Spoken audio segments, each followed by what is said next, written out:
is Andrea Rene for the Bitbag. I'm inside the Bethesda booth at E3, standing here with Richard Ham, the creative director for Splash Damage. So you've been working like a dog this conference, huh?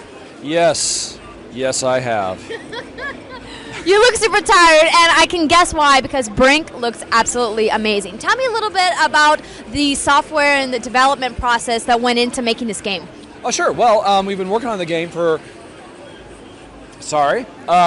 about 18, 20 months now. We're shooting for a spring 2011 release. It's made with id 4, which is actually the same engine that Quake 3 was done with about 1 billion years ago. But by now, there's not a single line of code that hasn't been completely rewritten by our guys. And our programmers are some of the best in the industry. We've got Dean Calver, who was the lead programmer on Heavenly Sword. He's been a real help with actually helping us make the transition from PC to console. But we're working hard, slaving away every day to try and bring you guys the best game we can. And it does look super cool. Actually, Torrance just told me that a lot of the schematics about the way the characters move within the game are very similar to another popular game that came out not too long ago called Mirror's Edge. Got any thing to say about that? I'm sorry, what is this Mirror's Edge of which you speak? Yes. Well, first of all, to be fair, for the record, we were working on our freedom of movement approach before we'd ever even heard of Mirror's Edge. But don't get me wrong, Mirror's Edge is a fantastic game, but it's interesting. They approached the parkour completely different than we did. For them, their game was parkour. It was a parkour simulation. So it was all about, like the perfectly timed jumps and like the crazy combos, and it was very very in your face and very intense. It made you feel that you were on those skyscrapers, and if you make one wrong move, you'll die. Because that was their game. BRINK is a shooter, and we have a little bit of parkour. For us, the parkour is all about just getting where you need to go as fast as you can so you're in a good position to rain down death and fire on your enemies. So we're kind of the complete flip side. So while for them, they've got all the crazy combos and whatnot, we've streamlined it down to a single button, which we call the smart button, which, and this is true, we did not call it that. Bethesda PR, one day they said, what should we call it? Let's call it smart.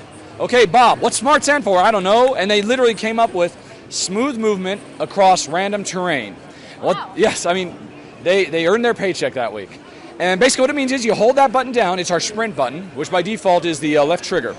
And so you're holding that down and you're sprinting. If you come up against anything that would get in your way, the game will just automatically get you up and over. Smoothly. You'll just keep on going. It's what we're showing today. I think everybody's very impressed when they actually try it for the first time. Now, that's it on the simplest level, but there's more. Depending on what body type you are, you can be a medium guy like me, and that means you can basically climb up anything that's about head height. That's kind of, if you see it's head height, I can go right up and over that. You can be a big guy, like, say, our good friend Tor here, a big mountain of a man. And now if you choose that means you move a lot slower. You have all the biggest guns. You're a really tough guy. You can take a lot of damage. But now, because you're too big, you can only get over stuff maybe about like desk height. So you've given up a lot of your mobility, but you've got a lot in turn. Now on the flip side, you could go for the acrobatic type. So I'm going to say is kind of like yourself. You're very svelte, you're very lithe, and you're not very strong. You're stuck with just like the little lightweight weapons, and just a strong breeze will knock you down. But now, using the smart button, you're not limited to like head high things like I am. You can climb up 15-foot tall walls, and when you get up to the top, you can wall spring off, and you can do all kinds of really cool combinations. So there's a lot of variety within smart. And there's one more thing I should mention for the hardcore fans of Bitbag. The smart button is kind of like a gateway button that kind of gets you into the parkour. You can hold the button, it takes care of everything for you. But if you're the kind of player who's a little more hands-on, likes to do things himself, you never have to touch that button.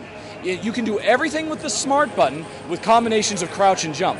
And if you do them yourself, what happens is you actually are more efficient. Normally, if I run up to the wall, I'm going to climb, and I'm holding the smart button, I'll run up, and then I'll stop, and then I'll start climbing. Very smooth, really nice and easy. If I'm a smart player, a really good player, I'll run up before I hit the wall. With good timing, I hit the jump button, I'm flying through the air, I grab onto the wall, and I just immediately pull myself up and over. So, you can start out with a smart button, but you can practice, you can get better, and there's still like a lot to master. Now, this sounds all really, really awesome, but concern is, does that smart button work the same on all three consoles? Oh, yes, definitely. Well, Yeah, it's on Xbox and PS3. It's the left trigger, the lower one. And yeah, it works exactly the same. PC's a little bit different, of course, because you got a radically different control scheme. But, the basics are the same. Actually, what the big thing about PC is, because you got so many buttons, you're not really limited to just what you can get with these two fingers. We can actually take all these functions and spread them out, and the player can customize however they want. So, if you don't want on this button, you want to separate it, you want to... you want to put your peeking, leaning, and left and right on these buttons. That's totally cool. Whereas on console, you have a little bit less variety. But I think it works well on all platforms pretty equally. Oh, well, that sounds very, very exciting. But I do want to kind of call you out on something. You were talking about different kinds of characters, medium, big, and then svelte like me. But I happen to notice that there are no female characters in your game. What do you have to say for yourself? All I can do is apologize. And seriously, and to you guys too. Totally honestly, very early in development, we were actually planning out what we were going to do with this game, and we wanted to do female characters as much as anybody else. Our head concept artist, Laurel, is a lady, and she was doing incredible variations of large, medium, and small body types for females too. It was very cool. We were really excited about it. And we even built a couple of models. Hopefully someday if we ever get to do like an art of BRINK, we can actually show players. Our female character model, her name was Divya, and she was absolutely gorgeous. She was medium, but we could actually modify her so she would go svelte. It was clearly working, but as we worked on it more and more and more, we started running into, I'm not going to say trouble, because we could have solved these problems. But if we put a female character into the game, we don't want to do it half-assed. I can say half-assed, right? Yes, you can swear online. We don't want to do it fucking half-assed. We don't want to just, let's just throw some breasts on a regular guy and have him run. She needs to run like a woman. She needs to act like a woman. And I don't mean just bouncing breasts. I mean, the way her hips move, everything. And so if we put them in, we suddenly have twice as many animations have to fit in memory. Not only to fit in memory, we can solve those problems, but twice as many animations that we have to actually make.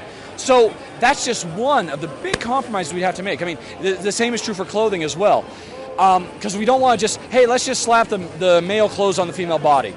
We would want to do it right. We would want to make a female version of everything. Suddenly everything takes twice as long, and we have about roughly half as much customization in the way of the game. So we talked about it long and hard. We talked about it with Bethesda. We did focus tests. We did our research and decided that at the end of the day, it was better for the game. Sorry, this is a really long-winded answer, but this comes up a lot. And I really just want to be honest with everybody.